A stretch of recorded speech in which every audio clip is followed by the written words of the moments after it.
მიუხედავად იმისა, რომ საქართველოს თავისი მოკლევადიანი სახელმწიფოებრივი არსებობის პერიოდში ძალიან ბევრი турბულენტური ფორმაცია, პარლამენტის ძალიან ბევრი უცნაური ან გარდამავალი ტრანზიციული მუშაობა, მათ შორის კრიზისული მუშაობა გამოუვლია, მე ვიტყოდი, რომ ეხლა რა ფორმაციის პარლამენტის გვაქვს, ეს არის უნიკალური მოვლენა ჩვენი ქვეყნის პოლიტიკურ ისტორიაში, გამომდინარე იქიდან, რომ იმ ძირითად ფუნქციებს, რასაც საკანონმდებლო ორგანო, როგორც ასეთი, როგორც დემოკრატიული ინსტიტუტი უნდა ასრულებდეს, მათგან არც ერთს ან ვერც ერთს ვერ ასრულებს ამ ეტაპისთვის იმ მოცემულობის და შინაარსის პარლამენტი, რომელიც ახლა მუშაობს. ყველაზე მთავარი, ყველაზე პირველი, ყველაზე ფუნდამენტური, რაც პარლამენტს ამუშავებს, არის წარმომადგენლობითობა და ლეგიტიმაცია, ხო? აქედან გამომდინარე, დღეს ის იმ ტიპის კრიზისი, რაც მაგალითად გამოწვეულია ძირითადად იმით, რომ პარლამენტის შენობის შიგნით არავითარი კრიტიკული, მრავალაზროვანი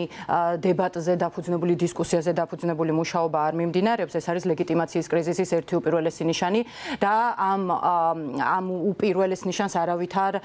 გადაწყვეტილებას არ სთავაზობს ახლა ამ ეტაპისთვის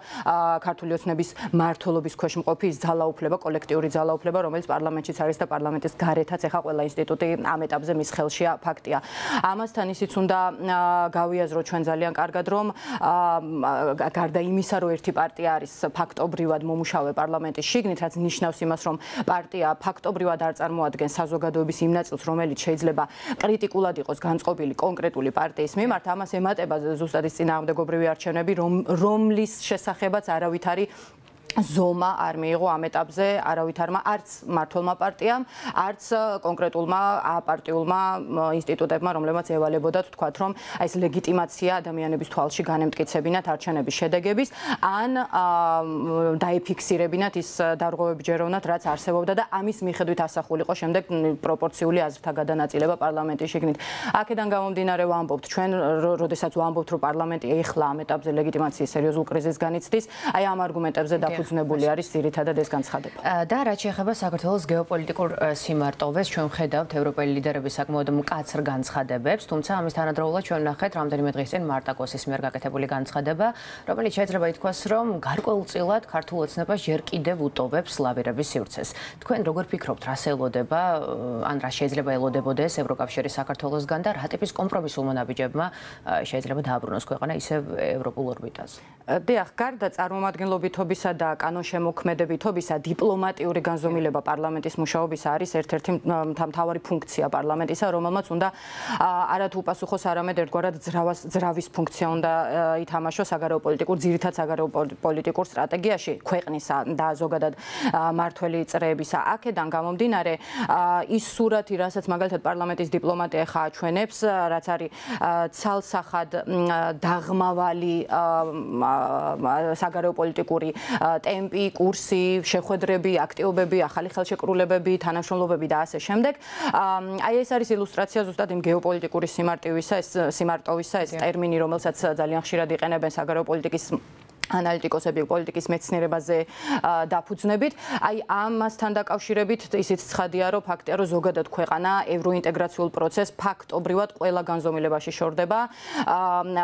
მათ შორის იმ განზომილებებშიც, რა განზომილებებიც აქამდე როგორც წესი მიიჩნეოდა ხოლმე წინ წასულ რაღაც პრივილეგირებულ განზომილებებად, ასე ვთქვათ, საქართველოსთვის, როცა საქმე ეხებოდა ევროპულ სახელმწიფოებთან და ევროკავშირთან ურთიერთობას.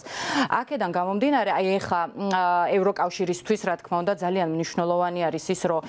მან დაინახოს რესურსი სახელმწიფოს შიგნით, გნებავთ პარლამენტში, გნებავთ პარლამენტს მიღმა, რესურსი იმისა, რომ ვექტორი რაღაც ეტაპზე შეიცვლება. ვექტორის შეცვლა აუცილებელი არის, მიუხედავად იმისა, რომ ჩვენი მმართველი პარტია ამ ეტაპზე ასე არ ფიქრობს და ფიქრობს, რომ მისი ვექტორი უბრალოდ არ შეესაბამება ამ კონკრეტული ფორმაციის ევროპას, ევროპულ პოლიტიკურ ელიტას და ასე შემდეგ, ანუ ბრალეულობა უფრო დასავლეთით გადადის. ამ ეტაპისთვის ვექტორი, რომელსაც საქართველოს პარლამენტის მაგალითზე ზოგადად მმართველი ელიტა მიყვება, ფაქტი არის, რომ აცდენილია იმ ევროპულ ძირითად ღირებულებებს, სტანდარტებს და მიმართულებებს, რასაც გვთავაზობს ევროკავშირი აი ამ დაახლოების პროცესში. აქედან გამომდინარე, ძალიან ლოგიკური არის და ამ ეტაპისთვის შეიძლება მისაღებიც იყოს ის, რომ ევროკავშირი ტოვებს ლავირების სივრცეს, ტოვებს არსებობს მოლაპარაკებების ერთგვარად პოლიტიკური ვაჭრობის სივრცესაც მართველი პარტიისთვის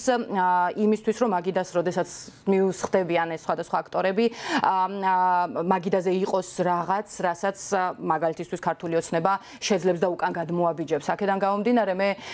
ვისურვებდი რომ ევროკავშირმა ცხადია წნეხი ცოტა კიდევ უფრო სხვანაირად გააძლიეროს სხვა ფორმები უფრო მეტი კრეატივი შეიტანოს ამ პროცესში თუ კი ევროკავშირს სურს რომ მაგალითად რასაც აკეთებს ევროკავშირი ამ წუთას საქართველოსთან მიმართებით ამ ეტაპზე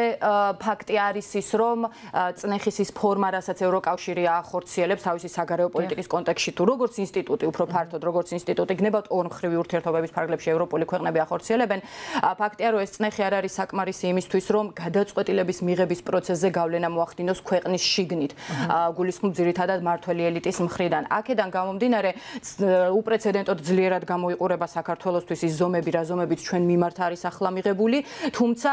აქ არ არის მთავარი რამდენად ძლიერია ასე ცალკე აღებული ზომა ან რამდენად სუსტია მთავარი არის რამდენად გავლენის მომხდენია ის პირობითა და ამ შემთხვევაში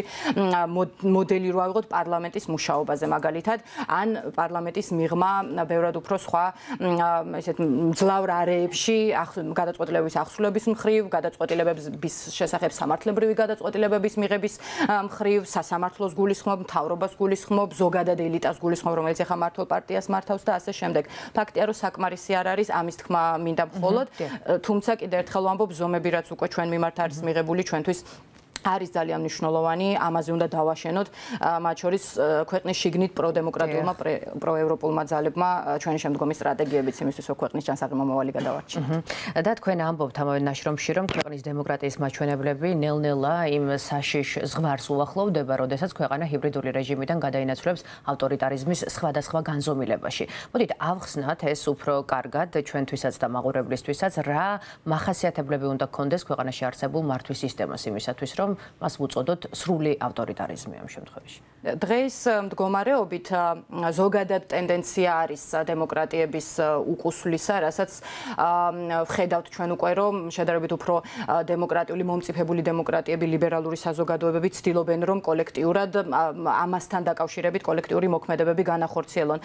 საქართველოს კონკრეტულად რაც შეეხება ქართული დემოკრატია, რომელიც ტრანზიციის გარდაქმნის პერიოდში იყო, აქამდე ჩვენ შემდგარი დემოკრატია არასდროს არ ყოფილვართ იმ პერიოდში, როცა საქართველოს როგორც დამოუკიდებელი სახელმწიფო არსებობს, ძირითადად იყო დაშენებული იმ ერთგვარ იმპორტზე დემოკრატიული პროდუქტებისა, რასაც ახორციელებდნენ პროდემოკრატიული მომწიფებული დემოკრატიები, უпростоრად